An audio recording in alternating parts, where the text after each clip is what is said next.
Welcome back. 12:36 p.m. July 30, 2024. So, I forgot to mention na nung July, nag-social media detox ako. I think. Kasi, yung mental health ko nung month na yun, medyo gumaganyan. So, ayun. And, okay siya. Kasi, ang dami kong nabasang libro.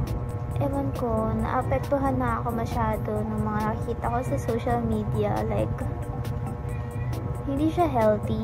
Like, hindi talaga siya healthy. So, I decided na i-delete lahat ng social media ko. Pag nag-open lang ako ng social media, ganyan, mabilisan lang sa laptop. Like, check ko lang kung ano na nangyari, ganyan. Baka may important chats, ganyan. Pero aside from that, ayun, hindi na ako nagsa-social media. And, ang saya lang na nagagawa ko na to. Kasi, gustong-gusto ko tong gawin nung college, nung may pasok, ganyan. Like, nung summer break. Nagawa ko siya noon, alam ko. And, ang dami ko ting nabasang libro. Saya, mag-delete ng social media. Like, hindi mo alam nangyayari sa buhay nila. And, hindi rin nila alam nangyayari sa buhay mo.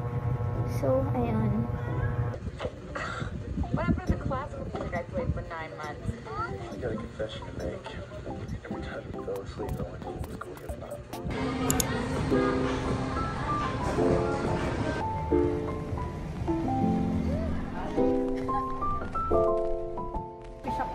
Hey guys, wala akong masyadong clips kanina. Kasi, ayun, nag-asikaso kami ng NBI clearance. And then, after nun, kumain lang kami. And then, nagyaw-yaw. And then, umuwi na rin din kami agad. My diploma just arrived. USD. At nakakaiwan naman. Dito pa yung form 138. Ang tagal nasa USD to, ha. Grabe, parang binabalik na nila lahat ng pag-aari ko dun. Charot.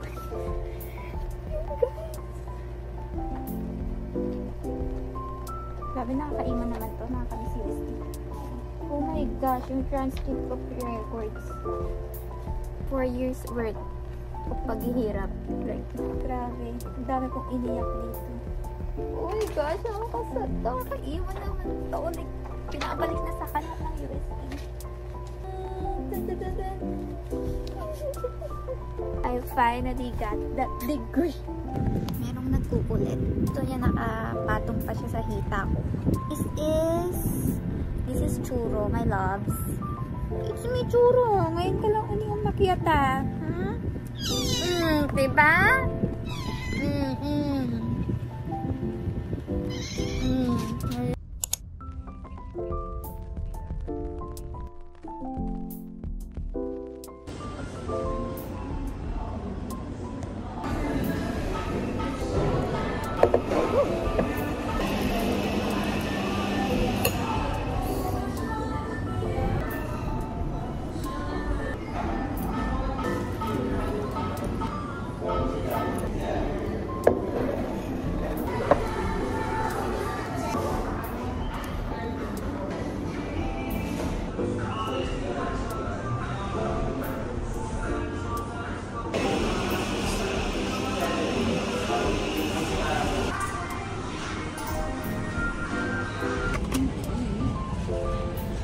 Airport, please.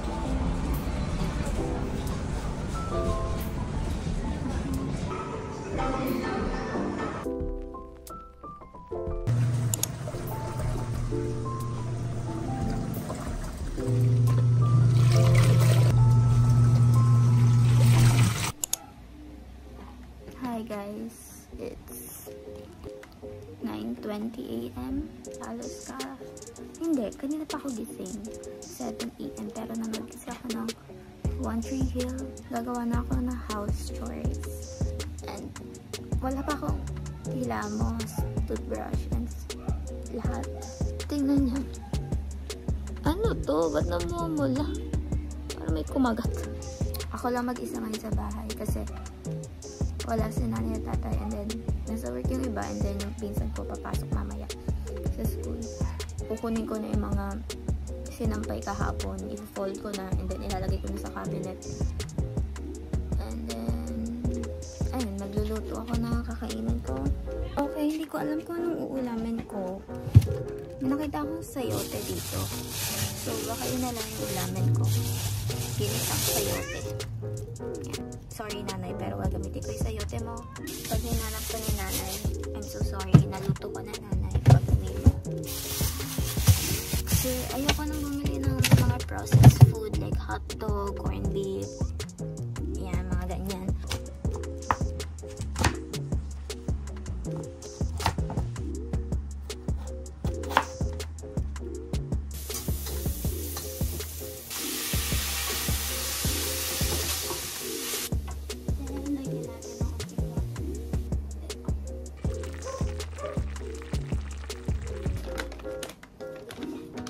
Kimchi fried rice and then chicken. Tignan natin. Sad, walang buo-buong kimchi.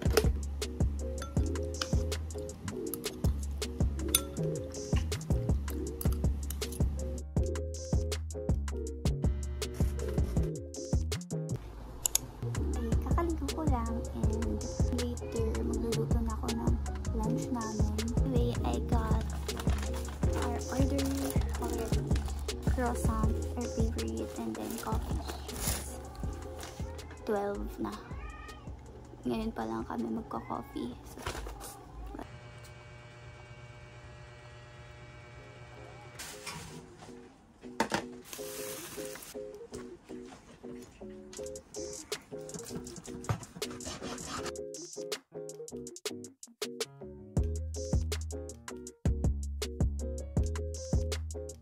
So, finally, I finished chopping it na into smaller pieces.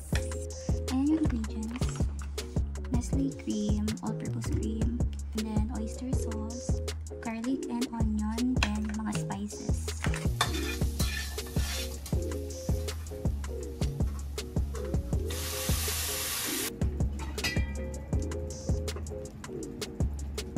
And I'll put the mushroom na.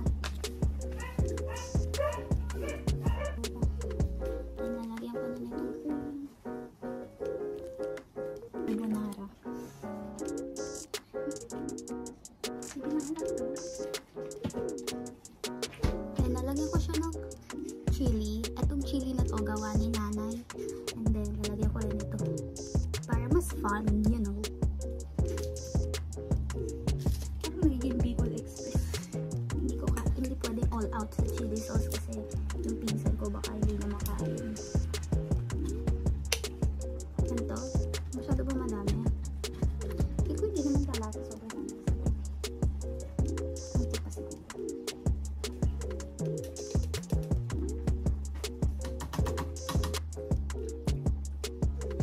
Okay lang.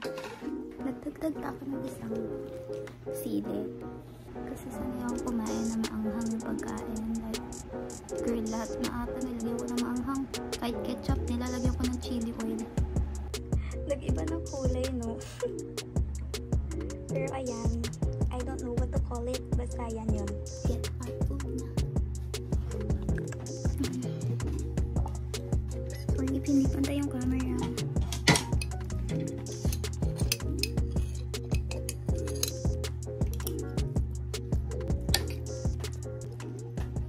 Sarap. It's yum. Very cool. Lutuin ko to soon. Like, 1, 2. Crochet lang ako ngayon. Ito ulit gamit ko kasi nawawala yung salamin ko. Like, ilang days na. Yung salamin ko na purple, nawawala. Girl, wala. Nai-stress na ako kasi ito salamin kong to, hindi na siya match sa sukat ng mata ko.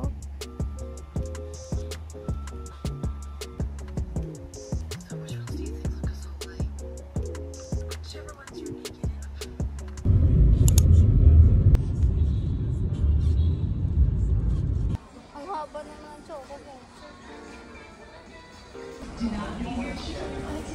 Na orange? Hindi.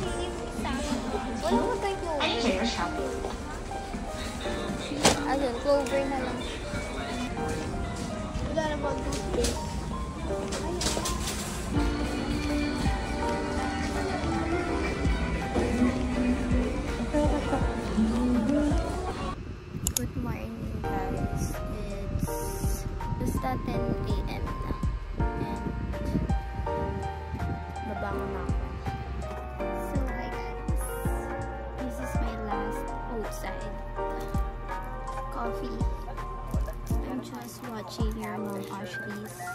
newly uploaded YouTube video. And iinom ako na itong kape kasi nai-stress ako. Nai-stress kasi ako. Feel ko maayos ng kape yung stress ko. So, I really like the illustrations here. So cute! I gotta say it, oat milk over almond milk. Almond milk sucks. Like, I hate it. I love oat milk, soy milk, not almond milk. So, I'm watching One Tree Hill and season 7 na ako, episode 19. And, hindi ko magets, but ginawa nila ng plot na naging si Maut and Lauren. When in fact, si Millicent nakatira pa rin kay Maut, and then si Lauren, earn pa siya ni skills. Like, One Tree Hill is better no high school days pa lang sila. Like, I love it. I love it. Like, the high school era, I love it. Pero mas bet ko talaga yung story ng high school kasi like, it's much simpler than the problems here na, diba? And ayun, I hate Nanny Clary, the crazy nanny. Like, I hate that plot. Like, bakit kailangan pa yun i-insert? Like, inis na nga ako sa situation ni Nathan. Then, i-insert pa yun. Like, girl, that was in season 5. And ayun, naiinis pa rin ako. So, tapos ko nang lutuin yung champurrado. Parang ako, and then nilagay ko sa ref. Kasi ang init. Like, ayoko nga kasi nung mainit na champurado. Gusto ko yung, like, room temperature.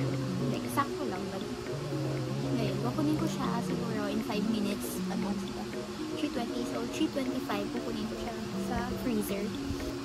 Have an accident? Can I help you? I'm here for Clay. I know excuse me.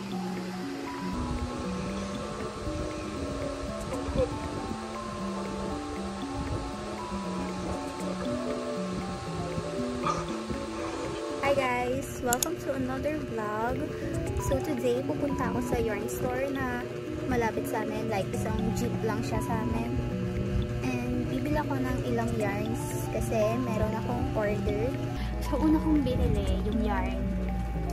Itong, yung dala kong bag, tote bag. Wait lang yung yarn. Yung mga pagkain muna binili ko.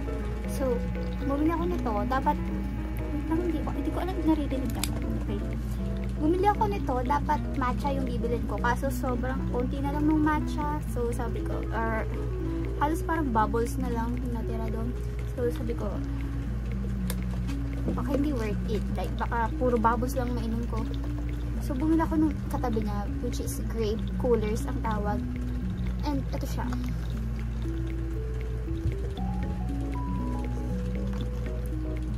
Lasa niya, lasang zesto grapes. Bibili ko ulit. No. So, next kong binili ng pagkain. Ito yung pinakahuli kong binili bago ako umuwi. Hindi ko alam nyo na to. Lagi akong dumadaan dito kapag bibili ako ng yarn. Mixu! You already know, I love their boba sundae. Nakakaloka lang yung stuff doon. Kahit may customer, nagdadaldalan sila sa harap mo. Hindi ko rin alam if nakaka-store ko ka or what. Finally, the yarns. Ito na yung binili ko. Umabot lang ako ng 138 pesos. Hindi ko alam kung makita. Pero ayan. Which is first time. Kasi lagi akong nasa 200 or 300. Pero tinigil ako yung sarili ko. So usually kung binili mga favorite color ko. Like madalas kong gamitin sa mga crochet. Pink. And bubila ko na to. Color na to. Color blue siya. Gusto ko kasi parang color denim na halos. And gusto ko i-try. Hindi ko pa alam yung gagawin ko dito. And ito. So, bala ko kasing gawin dito yung order ng pinsan ko. Yun yung main reason kung ba't ako bumili sa yarn store ngayon. So, ayun. Bumili lang ng 3 nito. And sana kasha. Kasi yung isa cup, like hot lang naman ng dog. So, feel ko, hindi pa mauubos tong isang to. And then, dalawa yung inallocate ko per hot naman ng tao. And I think, hindi rin ito mauubos doon. So, ayun. Bumili akong 3 nito. And then, ito, 3 to, need ko for orders. Like, ito. For my, wala lang. Gusto ko lang. Need 1. Okay, yun. Sakto lang, pantay lang. 3.